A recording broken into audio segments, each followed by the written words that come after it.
para pemirsa Semarang TV yang berbahagia. Jumpa kembali dengan saya Didi MS dalam program Biang Lala Sastra. Bersastra kita bahagia. Para pemirsa, saat ini panggung pembacaan puisi atau apresiasi sastra dalam bentuk puisi semakin marak di tanah air. Di satu sisi tentunya menimbulkan dampak yang baik dengan munculnya para penulis baru, dengan para pecinta puisi yang baru. Artinya dalam panggung-panggung yang diadakan oleh para penyair itu juga sebagai, bisa dikatakan, memantik penyemaian pecinta-pecinta puisi baru dalam arti tidak harus anak-anak, karena pemula itu bisa berusia 40, 50, 60 ya, yang tadinya hanya mengamati, hanya membaca, tapi akhirnya berani terjun langsung naik panggung untuk membacakan karyanya setelah memperhatikan atau melihat para penyair berkiprah. Tetapi di sisi lain tentu ada pro kontra juga dengan masalah ini. Makanya pada malam hari ini kami mengangkat tema Biang Lala Sastra, yaitu silaturahmi penyair, pro dan kontra. Nah, bagaimana yang pro, bagaimana yang kontra? Pada malam hari ini, Biang Lala Sastra sangat berbahagia karena kedatangan tamu-tamu yang sudah banyak berkiprah di asam garamnya perpuisian, panggung-panggung apresiasi puisi, yang kemarin Sabtu 7 September 2019 mengadakan silaturahmi penyair negeri di Wisma Perdamaian. Dan dengan saya malam ini sudah hadir Mbak Nia Samsiono, kemudian Mas Kurdayan Junaidi, Mas Adri Darmajiwoko, kemudian juga ada Julia Utami yang nanti akan berbincang-bincang dan membacakan karya mereka. Saya sapa dulu dengan sahabat saya yang selalu setia menemani di dalam program Biang Lala Sastra ini, ya, Mas Heru Mugiat. Selamat malam, Mas Heru. Selamat malam. Selamat malam para pemirsa Semarang TV yang berbahagia. Kemudian yang kedua, tamu dari Jakarta yang juga panitia penyelenggara silaturahmi penyair negeri tadi malam, Mbak Nia Samsiono. Selamat malam, Mbak Nia. Selamat malam, Mas Dria. Selamat malam pemirsa TV Cakra Semarang. Kelihatan agak lelah wajahnya. Iya, harus mengantar teman-teman ya mengelilingi kota Semarang. Iya. Dan yang sebelah kiri yaitu Nugroho Wahyu Utomo atau Gabriel Genesis ya. Selamat malam, Ya. Pak Tria. Selamat malam pemirsa Cakra Semarang. Ini Mas Heru nanti akan baca, Mas Nugroho akan membacakan karyanya. Dan Mas Nugroho ini dia menamai genre puisinya yaitu puisi rock. Nanti mungkin bisa dibahas juga nanti ya. Seperti apa puisi rock, apa yang digagas oleh Mas Nugroho ini. Baik, akan kami awali bincang-bincang Mas Heru. Mas Heru, dengan maraknya panggung-panggung sastra silaturahmi penyair ini, konon ada pro kontra, itu di mana, Mas Heru? Ya. Iya, para pemirsa Semarang TV yang berbahagia, tadi sudah dikemukakan oleh Mas Didi tentang pro dan kontra itu ya, bahwa segala sesuatu itu pasti ada pro dan kontranya, sebagaimana juga fenomena adanya berbagai event sastra, apakah itu berlabel silaturahmi sastra atau panggung-panggung sastra gitu ya. Pro kontranya itu begini. Saya pernah membaca dalam satu tulisan seseorang penulis mempertanyakan dengan adanya maraknya panggung seperti ini, apakah otomatis akan berkorelasi dengan mutu karya yang dihasilkan, Mas Didi, ini ya. Karena memang kalau kita lihat di dalam kegiatan itu kan lebih banyak kepada silaturahminya, kemudian juga lebih banyak kepada performan pembacaan puisi, sementara karya puisinya itu jarang yang ditelaah atau dibedah gitu. Ini apa namanya, kritik atau mungkin pertanyaan dari mereka yang mempertanyakan tentang event semacam ini. Tetapi menurut saya pribadi, kita tidak bisa melihat dari satu sisi. Mungkin kita bisa melihat di sisi yang lain ya, misalnya secara psikologis, sosiologis dan sebagainya. Nah, ini yang saya kira nanti bisa dikemukakan oleh narasumber yang lain tentang bagaimana ya mungkin harapan dan tujuan dari kegiatan yang semacam ini. Baik, Mas Heru. Sekarang ke Mbak Nia Samsiono. Bagaimana pengalaman Mbak Nia menghandle atau menangani perhelatan kemarin malam? Ya, terima kasih Mas Dria. Kaitan dengan pro kontranya ada apa tidak? Iya, setiap kegiatan pasti ada pro dan kontra. Tetapi kami, saya katakan kami karena mengadakan kegiatan silaturahmi sastra seperti yang kemarin itu, saya membutuhkan beberapa teman untuk mengadakan kegiatan. Jadi kami sudah siap mendengar atau melihat masyarakat yang pro dan kontra. Tetapi kami berpikir positif. Berawal dari bahwa sastra itu sebetulnya seharusnya menjadi salah satu kebutuhan masyarakat sehari-hari yang dapat dinikmati oleh seluruh masyarakat. Yang paling mudah kami mengadakan silaturahmi itu mengumpulkan para penyair, penulis puisi, karena memang sekarang ini marak seseorang menulis puisi lalu membukukannya, lalu dia menjadi seorang penyair. Di dalam silaturahmi tersebut kami bertujuan mengumpulkan para penyair agar dapat saling berbagi pengalaman antara penyair yang memang sudah ternama di Indonesia sebagai seorang penyair atau sastrawan, dan para penyair yang menyebut dirinya penyair karena dia telah menuliskan beberapa puisi dan membukukannya dalam bentuk antologi puisi. Dari situ kami juga tidak hanya menampilkan tadi seperti disebutkan oleh Mas Dria, dalam pertemuan silaturahmi sastra itu hanya berupa pembacaan puisi. Kemudian tadi Mas Heru mengatakan bahwa tidak ada usaha melihat apakah puisi yang telah ditulis oleh para penyair itu dapat disebut sebagai puisi secara akademisi, disebut sebagai puisi. Jadi kami bertujuan di dalam pertemuan itu ada diskusi antara para penyair yang bertemu dan melihat bagaimana kiprah para penyair itu atau usaha para penyair itu menulis puisi. Pro dan kontra pasti ada.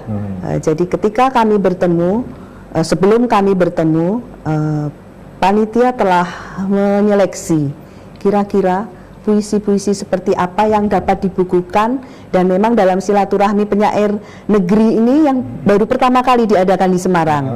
Jadi kami mengumpulkan puisi melalui Negeri Poci, kemudian yang satu lagi melalui para kelompok perempuan bahari, yang satu judulnya puisi pesisiran, yang satu lagi adalah perempuan bahari. Di situ kami mengumpulkannya itu melalui kurator, melalui standar yang telah ditetapkan oleh masing-masing kelompok. Lalu kami memutuskan di dalam acara itu untuk meluncurkan. Di dalam peluncuran pasti belum ada namanya tadi bedah buku atau bedah karya, lalu kami hanya menampilkan bagaimana puisi itu ketika dibaca oleh penyairnya atau dibaca oleh Orang lain. bukan penyairnya.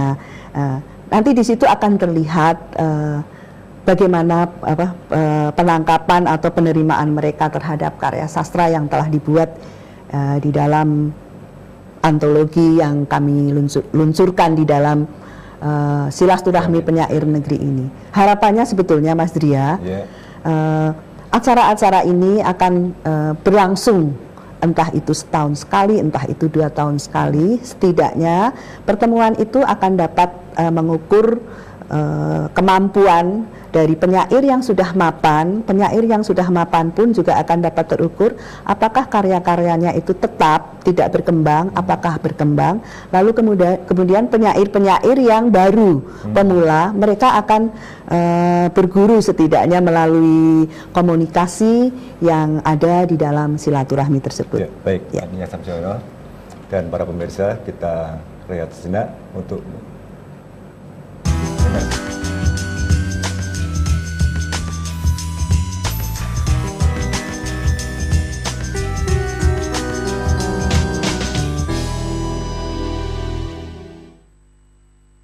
Hai, apa kabar? Tajawan Sanghao. Lagu-lagu indah, lagu-lagu luar biasa, lagu-lagu Mandarin. 十八的姑娘一朵花一， Atau lagu oriental yang baru seperti ini. 找不到我的夜晚，爱人看不到我心。 Tentu pingin kan dengar lagu seperti ini.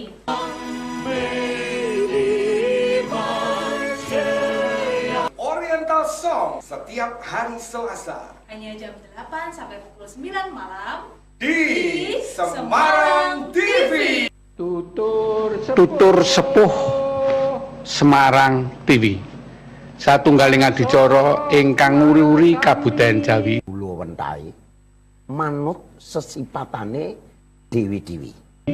Asesanti matuk tur nggutuk. Palih jalaran tasih wonten winggengipun di menika ajining salira. Tutur Sepuh Semarang TV wanci jam gangsal dumuginipun 6.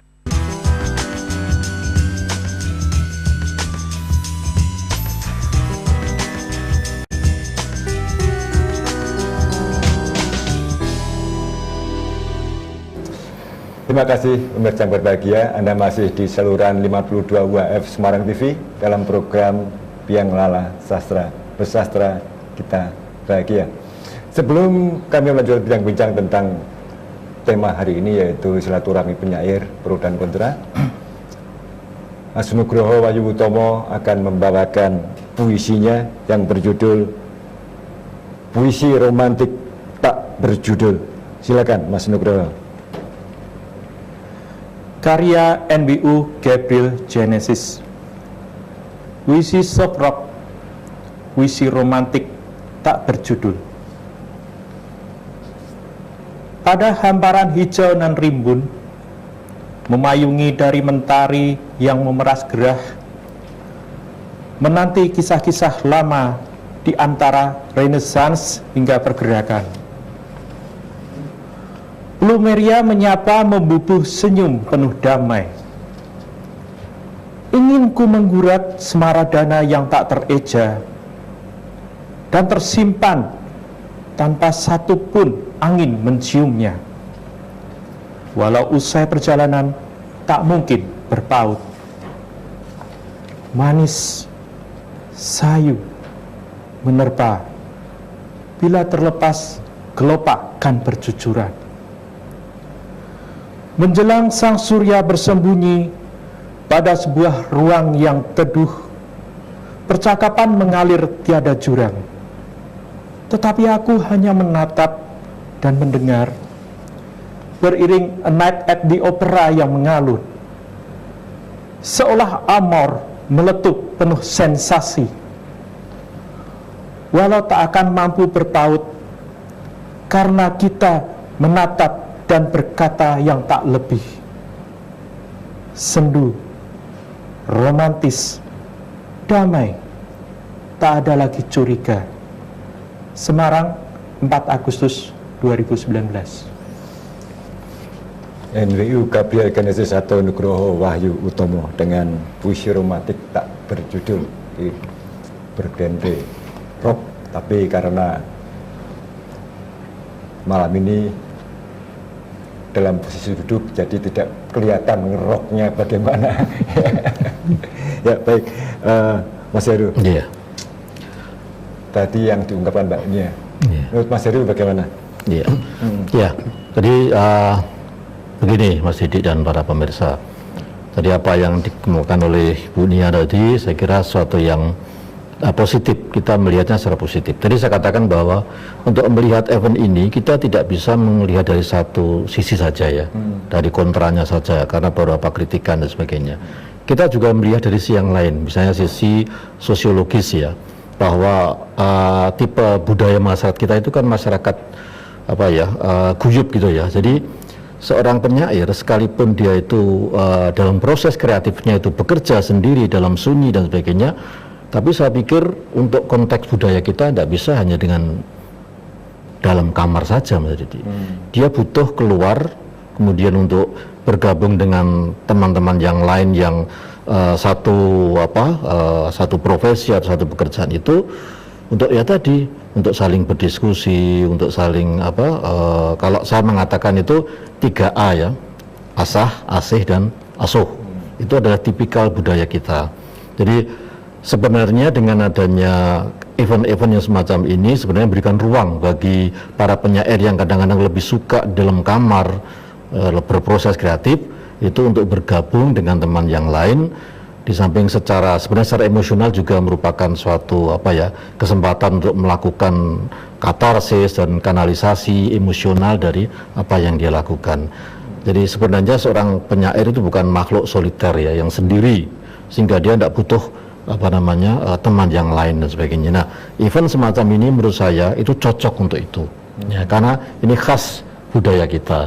Jangan bandingkan dengan budaya dari Amerika atau Eropa yang individualistik, Mas, di mana seorang penyair mungkin nggak perlu penyair yang lain gitu ya. Tapi kalau menurut saya, pandangan saya yaitu tadi bahwa ini sesuai dengan konteks budaya kita.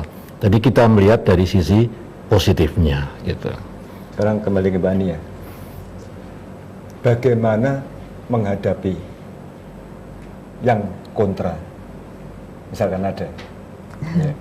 Baik Mas Dria, saya mungkin selalu melihat dari sisi positif, jadi belum melihat yang kontra. Jadi saya hanya punya tujuan di dalam silaturahmi itu, kami mempertemukan para penyair. Sebetulnya tidak hanya penyair yang kami undang, ada masyarakat umum, yaitu antara lain itu mahasiswa, guru, kemudian dosen-dosen, lalu ya masyarakat awam, bahkan bukan dari bidang sastra. Tujuan kami sebetulnya juga ingin memperlihatkan atau memasarkan atau menginformasikan bahwa sosok seorang penyair itu seperti ini. Selama ini kan ada stigma di masyarakat, jika dia seorang sastrawan atau seorang penyair itu postur atau sosok tampilannya itu karena soliter ya, jadi aneh ya, rambutnya gondrong, bajunya kumal, menggunakan celana yang belel, ya seperti itu. Gitu ya. Nah, di dalam silaturahmi ini sebetulnya masyarakat nanti akan melihat seperti apa penyair itu tampil di umum. Penyair kan juga manusia. Kemudian si penyair juga akan melihat para penyair yang sudah mapan, yang senior, yang sudah dari sisi pemikiran, dari sisi karya, mereka sudah menep ya, kalau Jawa menep ya.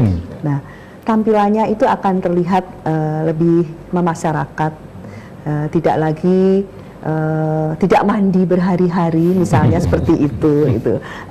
Jadi kami kemarin itu memang melibatkan tidak hanya para penyair, malah kami juga melibatkan pemerintah daerah Provinsi Jawa Tengah, Pak Gubernur Pak Ganjar juga mendukung hal ini. Hanya kemarin sebetulnya Pak Ganjar akan rawuh tetapi karena ada kesibukan beliau di tempat lain, kami juga memaklumi itu, dan kami juga sudah sangat senang ketika ada unsur pemerintah yang mau ikut mendukung acara ini. Lalu kami dari teman-teman penyair itu malah berinisiatif nantinya setelah ini akan menyusun semacam antologi puisi yang berlatar belakang wilayah Kota Semarang. Ya, sebetulnya untuk menginformasikan kepada daerah-daerah lain ataupun nanti kepada pembaca-pembaca di seluruh dunia ya mungkin ya, Kota Semarang itu ternyata begitu indahnya. Kemarin sebetulnya ada wacana untuk mengadakan keliling kota Semarang, tetapi karena beberapa hal lalu waktu yang tidak cukup, jadi kami biarkan para tamu yang dari berbagai daerah, para penyair ini untuk mengeksplor menjelajahi kota Semarang sendiri-sendiri, seperti itu. Jadi saya tidak melihat kontranya, belum melihat kontranya tentang silaturahmi ini. Demikian Mas Ria ya. Dari pengalaman Mbak Nia yang sudah sering mengadakan silaturahmi atau temu penyair ya, ini bagaimana animo masyarakat setempat menanggapi hal ini? Baik, di tiap kota mungkin berbeda tentunya ya. Ya, masyarakat itu ternyata tidak sama, heterogen.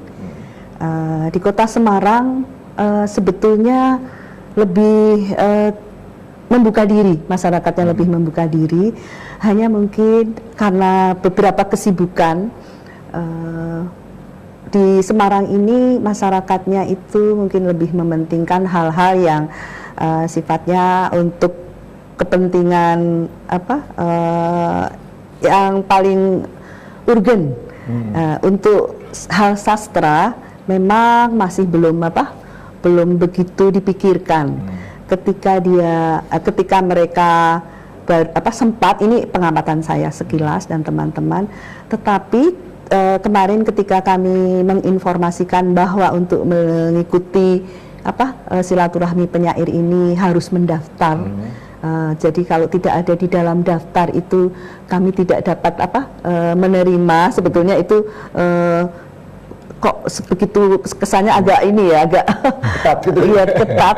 Tapi memang saya ingin agar masyarakat itu melihat sastra, melihat puisi. Jadi dengan mendaftar itu kan ada niat yang niat positif bahwa dia akan menghadiri seperti apa sih kegiatan tersebut. Ya. Baik, sekarang kami tampilkan pembacaan puisi oleh Mas Heru Mugiarso dengan karyanya sendiri yang berjudul Lelaki Kekasih Aksara. Iya, terima kasih Mas Didi. Saya akan membacakan puisi saya. Ini juga produk dari komunitas, kebetulan komunitas di Blitar ini Jawa Timur, menulis atau menerbitkan sebuah kumpulan puisi mengenang seorang penyair sastrawan yang sudah berpulang mendahului kita, yaitu Mas Rahmat Giryadi. Puisi ini berjudul Lelaki Kekasih Aksara. Lelaki Kekasih Aksara kepada Rahmat Giryadi. Lelaki kekasih aksara itu pulang sebelum senja, sebelum sepasang matanya selesai menata abjad demi abjad. Ketika azan kembali memenuhi halaman rumah, menjumputi doa-doa yang telah berubah jari remah. Pada rak-rak itu disusunnya kitab dengan rapi. Pada malam senyap sebelum berangkat mimpi, sementara asap rokok yang liar membimbing tarian imaji, mengguratkan cerita pada langit-langit kamar tak bersendi. Tak juga puisi, tak juga kisah yang kemarin merenda luka. Kepergianmu terlalu tergesa mendahului tergelincirnya matahari. Dan kini tak bisa lagi. Kita rindukan lelaki kekasih aksara, bergerak memintal frasa, serta menaksir cinta di antara spasi dan catatan kaki. Lelaki aksara itu berangkat fana, bahkan sebelum keringat mengering di dahinya.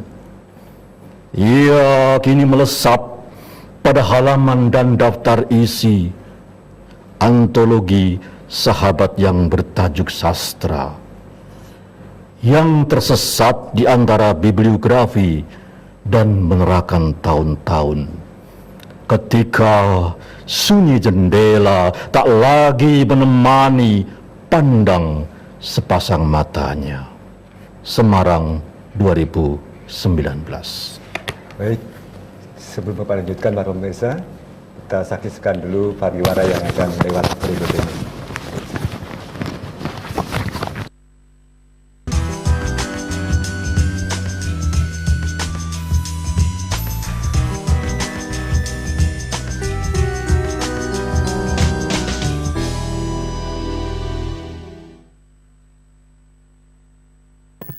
Anda masih mencintai lagu-lagu lama? Ku ingat ada yang abadi Di main once again.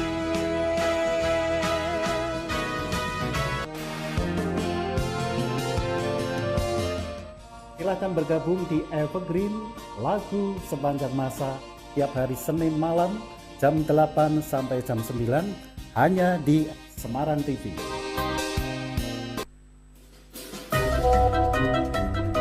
Wah, ada aplikasi chatting tanpa kuota nih.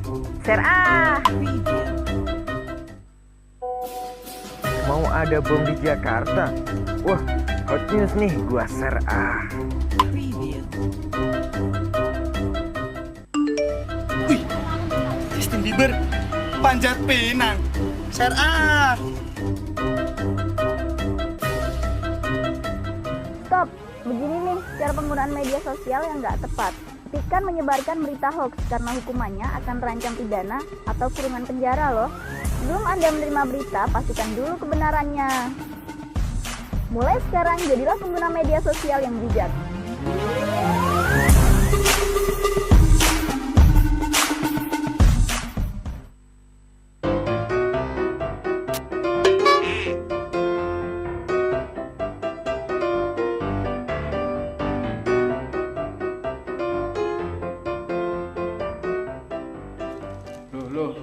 Loh, iki piye? Semarang TV ne kok ora ono. Iki piye? Enten apa to Semarang TV tak goleki kawit mau kok gak ono. Oh, ngeten. Sakniki kan Semarang TV pun pindah saking 53 UHF pindah wonten 52 UHF. Berarti TV-ne kudu di setting ulang, Mbah. Oh alah, ngono. Berarti ki kudu di setting ulang. Oh. Lah wong Semarang TV wis. Apa? Oh no. Ku menangis membayangkan betapa kejamnya dirimu atas diri.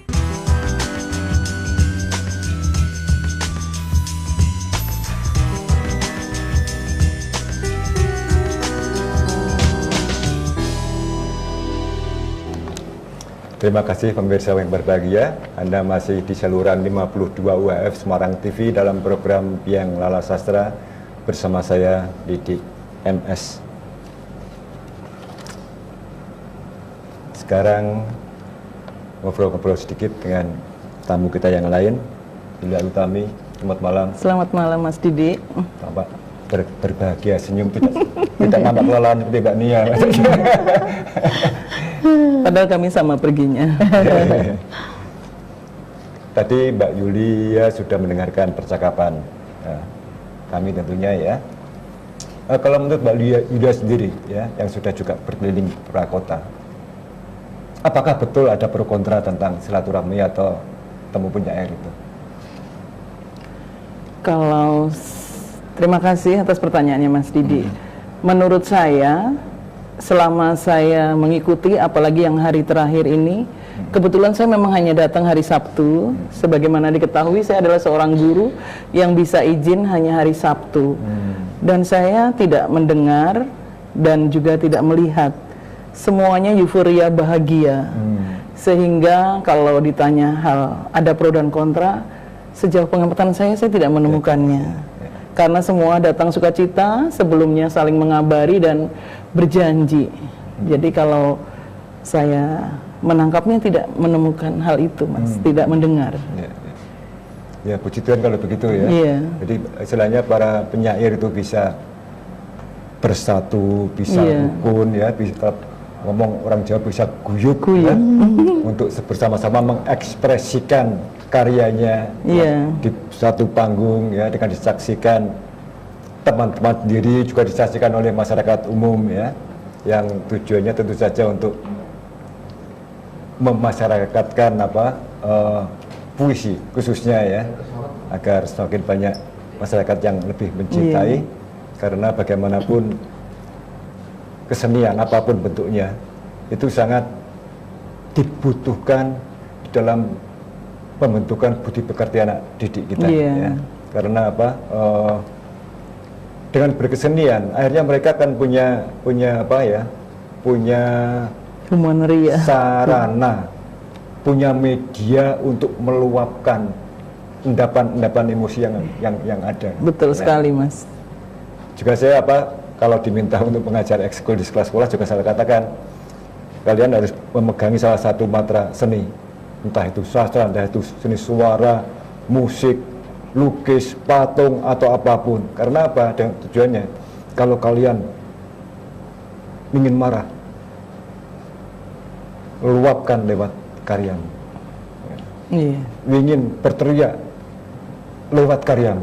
Jadi jangan disalurkan lewat sesuatu yang merusak ya. Dan ini yang masih banyak belum disadari oleh para pendidik, sehingga kesenian itu sambil lalu aja diajarkan lewat ekskul yang belum tentu juga tanpa pemahaman yang benar ya, tujuannya berkesenian itu. Kalau boleh ya, mungkin Mbak Yuli sebagai guru di Santa Ursula di lapangan, pengalaman bagaimana? Di lapangan tuh semua ya, animo anak tuh sebetulnya besar sekali. Nah, yang perlu kita berikan ya, guru ekskur sudah begitu bagus, guru sudah sangat mendukung. Tapi mungkin bagaimana kalau sudah tercipta sebuah buku, minat bacanya ada, tetapi ruang. Banyak penyair yang sudah menawarkan diri, undanglah dan kami akan datang. Tidak usah memikirkan biaya. Nah, ini sebetulnya karena berkaitan dengan begitu padatnya kurikulum ya, 2013 yang kami harus memberikan nilai seperti guru bahasa Indonesia itu satu kelas, satu semester 20 nilai. Nah, itu yang harus pintar-pintarnya guru mencari untuk memenuhi apa yang didambakan oleh para penyair untuk penyair goes to school gitu ya. Artinya kalau apa yang dikatakan Mas Didi tadi, sudah begitu banyak hal yang dicoba dari guru eskur maupun ruang, yang perlu adalah bagaimana apresiasi terhadap karya yang sudah dibuat, sudah dibukukan dengan cara peluncuran buku di sekolah, mengundang para penyair, dan juga diadakan secara periodik gitu loh, sehingga ada suatu kerinduan gitu. Nah, ini berkaitan dengan juga Mbak Nia yang sudah lama di Badan Bahasa dan Purna Bakti. Mungkin ini semua bisa menjadi PR bersama bagi guru-guru yang memang passionnya ada di situ, sehingga kalau hal yang saya sampaikan ini didengar, semoga situasi akan membaik, Mas Didi. Memang beberapa kali kami ya, saya dan komunitas saya itu pernah mengadakan istilahnya berbagi di sekolah-sekolah ya. Jadi kami hadir ke sekolah untuk memberi bukan seminar ya, tapi memberi pencerahan apakah sebenarnya puisi itu. Ya. Tapi ya kelihatannya hanya berhenti di situ saja. Tapi ini ada sekolah yang juga merencanakan, yang sebenarnya saya diminta untuk mengajar ekskul di situ, nanti ada rencana membukukan puisi yang dibuat anak-anak itu bagaimanapun kualitasnya. Ya. Tujuannya apa? Biar anak-anak terangsang untuk terus menulis. Jadi jangan dipaidu gitu ya. Karena kalau anak sudah dicela atau pemula itu bisa umur 40, 60, bisa 30, bisa 10 tahun ya, baru mulai sudah dicela, mungkret akhirnya nggak jadi kan gitu. Ya, ini mungkin yang perlu mulai disadari oleh para pendidik juga soal Mbak Yuli ngajar apa di sekolah? Kebetulan saya adalah pengajar bahasa Indonesia dan saya sudah setiap tingkat jenjang kelas 7, 8, 9 SMP itu semuanya sudah punya buku. Begitu masuk dan mereka sudah saya didik untuk menjadi PIC atau penanggung jawab dalam setiap penerbitan, dari mulai mengumpulkan naskah dan juga mengkurasi pasti saya dan guru pendamping saya, dan pokoknya yang saya tadi katakan adalah betapa kami rindu, ayo mari kita buat peluncuran begitu loh Mas. Itu yang sebetulnya di sekolah saya permasalahannya, saya ingin adanya sebuah pemberian ruang untuk penyair datang ke sekolah dan juga peluncuran, sehingga orang tua datang menghargai apa yang sudah dibuat oleh anaknya. Karena Sama ini belum pernah di Santal Sulan. Di Santal Sulannya belum, tapi bahwa saya sebagai penulis sudah mulai membawa anak dan orang tua dan kepala sekolah, suster datang untuk ke tim. Nah, itu yang sudah saya lakukan dan ternyata sambutannya baik. Ya mudah-mudahan bisa segera bisa go to school ya. Iya. Karena itu akan lebih mengena, karena kan kalau keluar kan tidak bisa semuanya. Iya, justru saya inginnya di sekolah gitu. Kalau Mbak Nia sendiri selama keliling Indonesia ini bagaimana sekolah-sekolah dalam pembinaan sastranya? Mungkin yang sepengetahuan Mbak Nia aja bagaimana ya? Iya Mas Dri ya, saya manggilnya Mas Dri. Iya, Mas Dri ya. Berbeda dengan Mbak Yulia. Sebetulnya sastra yang masuk ke sekolah itu sebetulnya kan untuk membantu pemahaman para siswa agar dia dapat membaca karya itu, bukan membuat para siswa itu menjadi seorang penyair loh Mas. Jadi ini kan peran guru juga, peran guru bagaimana mereka memperlihatkan karya sastra itu kan macam-macam, tidak hanya puisi. Ya kan? Jadi intinya dari pelajaran sastra yang ada di sekolah itu agar para siswa itu mampu membaca, kan literasi sekarang itu kan macam-macam ya, membaca karya sastra. Karya sastra itu agak lebih susah dipahami pemaknaannya daripada tulisan-tulisan yang lain. Kalau di seluruh wilayah yang ada di Indonesia, ya melalui kurikulum 2013 sebetulnya karya sastra sudah dimasukkan ke dalam kurikulum itu. Hanya mungkin para guru masih beberapa yang masih kurang untuk membaca karya sastra. Bagaimana seorang siswa dapat membaca karya sastra kalau gurunya tidak membaca karya sastra? Memang ya kami harapkan dari guru Pak, dari guru Mas itu yang memulai seperti Mbak Julia. Dan sekolah saya sudah semua. Dan tentunya juga kalau sekolah sudah mulai kan juga pihak sekolah juga harus menghimbau orang tua untuk mendukung juga. Iya. Nah Pak, seperti saya kalau anak-anak yang saya ajak siaran. Iya. Tujuannya apa? Untuk agar mereka menjadi berani, untuk melatih juga untuk meningkatkan percaya diri mereka, ya. Juga untuk melatih tidak demam panggung, tidak demam kamera, ya. Dan selalu saya katakan kepada gurunya kalau pas mau lomba jangan langsung dibawa ke lomba, tetapi dilatih seminggu sekali dalam upacara. Mereka disuruh baca puisinya di depan, disuruh pidato di depan upacara. Jadi latihan untuk berbicara di depan khalayak. Baik, sekarang ada pembacaan puisi lagi dari Mas Nugroho, yaitu Indonesia Jauh. Karya NBU Gabriel Genesis. Puisi rock Indonesia Jauh. Deretan terasa absurd, gumpalan terperas tak menangkap. Mengapa senantiasa menjauh dari bijana dan merah putih seolah terabaikan?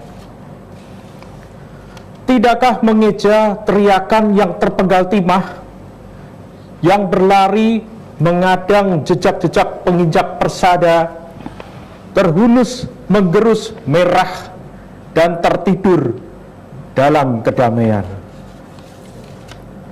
Ubah kembali ungkapan yang terlarut. Semarang, 17 Agustus 2019. Nugroho Wahyu Utomo atau NBU Gabriel Genesis, ya. Dia seorang reporter, juga editor berita di koran online, juga pengasuh rubrik musik di sebuah stasiun radio swasta. Khususnya musik apa musik rock juga? Musik rock sama musik jazz.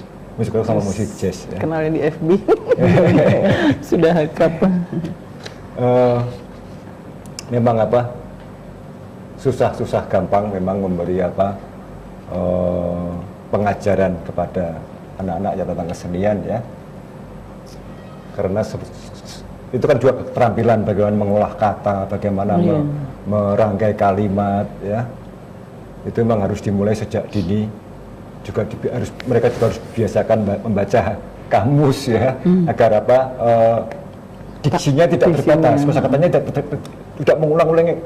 Gaya puisi yo, bolak-balik kalimat kata-katanya kuwi-kuwi kan gitu. Penjahat terus.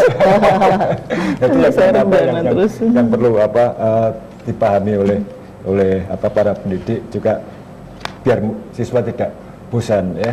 Yeah. Baik, nanti akan kami lanjutkan lagi Pak Pemirsa dengan obrolan dan pembacaan puisi yang lain. Kita saksikan pariwara yang akan lewat terlebih dahulu.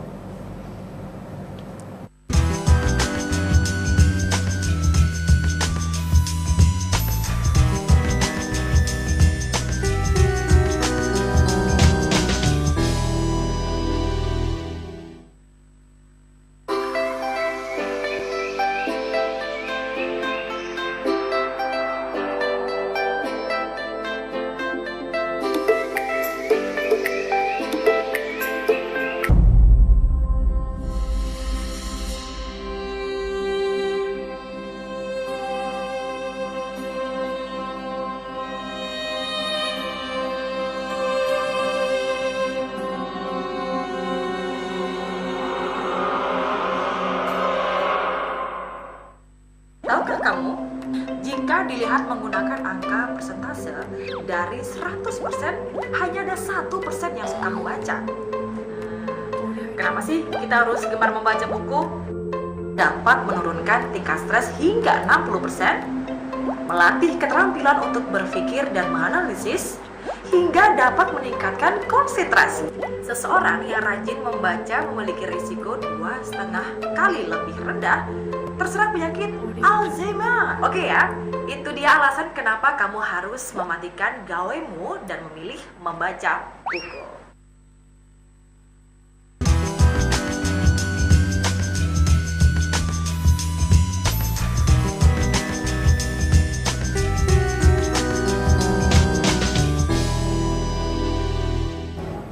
Terima kasih pemirsa, Anda masih di saluran 52 WF Semarang TV dalam program Biang Lara Sastra bersama saya Didi MS. Sebelum kita lanjutkan obrolan kita, tamu kita dari Jakarta, seorang pengajar atau pendidik di Santa Ursula, akan membawakan puisi karyanya sendiri, ya Mbak Yulia. Yeah. Judulnya Termangu Aku di Rumah STA di Toya Bungka. Termangu Aku di Rumah STA di Toya Bungka. Jadi STA ini singkatan dari Sultan Takdir Ali Sabana. Silakan Mbak Yulia. Yeah. Termangu aku di rumah STA di Toya Bungkah, bagai penari renta yang gemulai, beringin itu meliuk dan terbungkuk.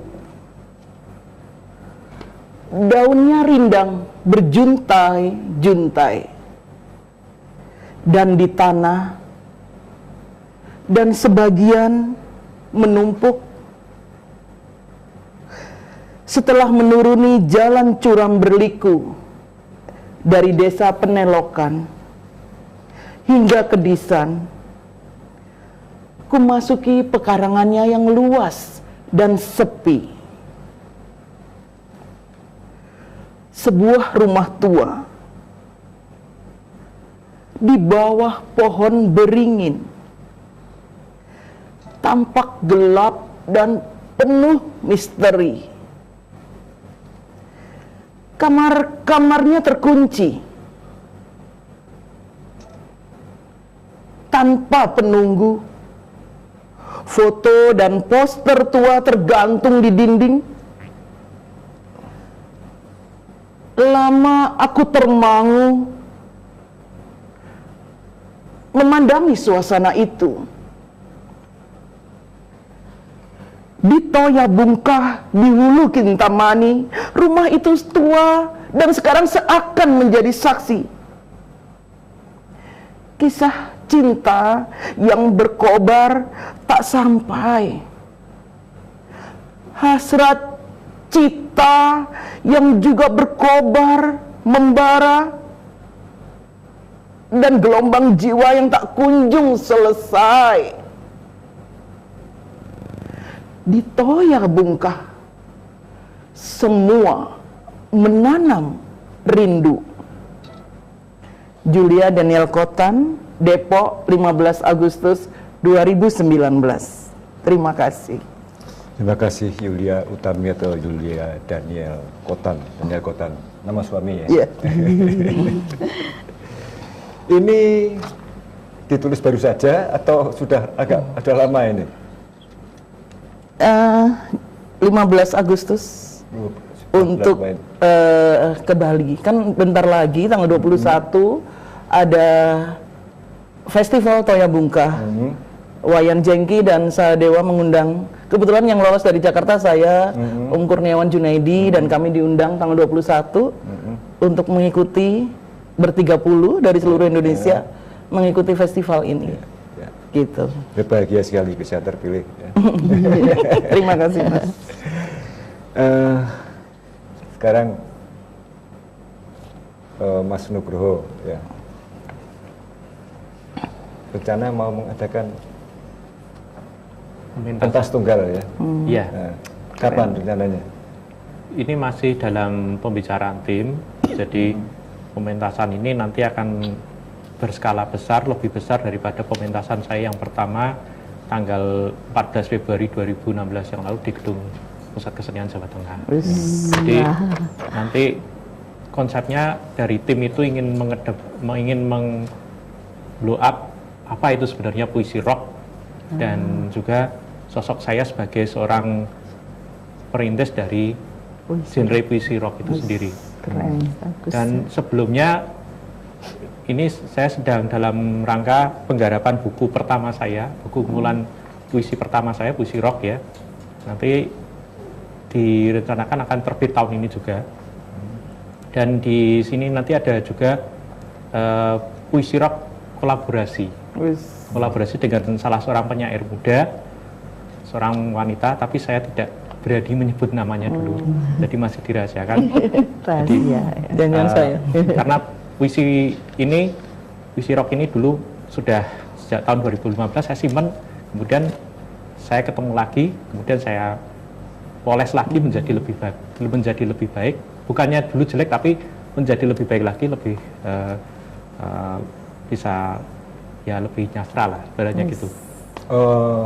Suka dukanya menciptakan musik genre rock ya. Kan awal-awalnya kan kalau pas sendiri kan banyak yang foto puisi rock itu ya dicela ya. Nah, mungkin ini bagaimana perasaan Mas Nugroho menyikapi hal tersebut? pada awalnya saya memang agak shock ya ketika mendengar ada yang kontra terhadap karya saya, terutama genre puisi rock. Tapi beberapa guru saya, beberapa teman saya menyupport saya, alhamdulillah ya, menyupport saya untuk lebih terus berkarya saja dan mengabaikan mereka yang kontra. Bukan berarti saya anti kritik ya, tapi dalam setiap kritik yang disampaikan kepada karya-karya saya akan selalu berpikir bagaimana proses perbaikannya. Selama saya belum bisa ya, sementara itu dulu. Apa yang bisa saya hadirkan untuk karya puisi rock saya. Tapi kalau sudah baru benar-benar diharapkan oleh sang pengkritik tadi atau yang kontra tadi, maka itulah yang bisa saya hadirkan. Dan salah seorang guru saya itu yaitu Mas Handri TM itu juga meminta saya untuk maju terus. Iya, maju terus dan mengabaikan orang-orang yang tidak sepakat dengan karya-karya puisi rock. Selain itu juga Mas Handri juga meminta saya untuk segera menyelesaikan bukunya. Terima kasih. Kita bantukan doa. Dan semoga segera bisa diluncurkan dalam nanti pagelaran tunggal di TPRS rencananya ya. Rencana di TPRS. Ya. Baik, pemirsa yang berbahagia, rupa-rupanya waktu juga yang harus memisahkan kita dalam program Biang Lala Sastra ini. Tentunya memang tidak semua bisa kami gali tentang silaturahmi penyair, tentang pengajaran sastra di sekolah, tentang proses kreatif ya. Tapi tentunya akan kami bahas di lain kesempatan. Dan sebagai penutup, Mbak Nia Samsiono akan membacakan puisi karya W.S. Rendra. Terima kasih dan sampai jumpa minggu depan dengan bersastra kita bahagia. Silakan Mbak Nia. Sajak orang lapar, karya W.S. Rendra. Kelaparan adalah burung gagak yang licik dan hitam. Jutaan burung-burung gagak bagai awan yang hitam. Oh Allah, burung gagak menakutkan dan kelaparan adalah burung gagak yang selalu menakutkan. Kelaparan adalah pemberontakan, adalah penggerak gaib dari pisau-pisau pembunuhan yang diayunkan oleh tangan-tangan orang miskin. Kelaparan adalah batu-batu karang di bawah wajah laut yang tidur, adalah mata air penipuan, adalah pengkhianatan kehormatan. Seorang pemuda yang gagah akan menangis terseduh melihat bagaimana tangannya sendiri meletakkan kehormatannya di tanah karena kelaparan. Kelaparan adalah iblis. Kelaparan adalah iblis yang menawarkan kediktatoran. Oh Allah, kelaparan adalah tangan-tangan hitam yang memasukkan segenggam tawas ke dalam perut para miskin. Oh Allah, kami berlutut, mata kami adalah matamu, ini juga mulutmu, ini juga hatimu, dan ini juga perutmu. Perutmu lapar ya Allah, perutmu menggenggam tawas dan pecahan-pecahan gelas kaca. Oh Allah, betapa indahnya sepiring nasi panas, semangkuk sayur sup, dan segelas kopi hitam. Oh Allah, kelaparan adalah burung gagak, jutaan burung gagak bagai awan yang hitam menghalang pandangku ke surgamu. Terima kasih.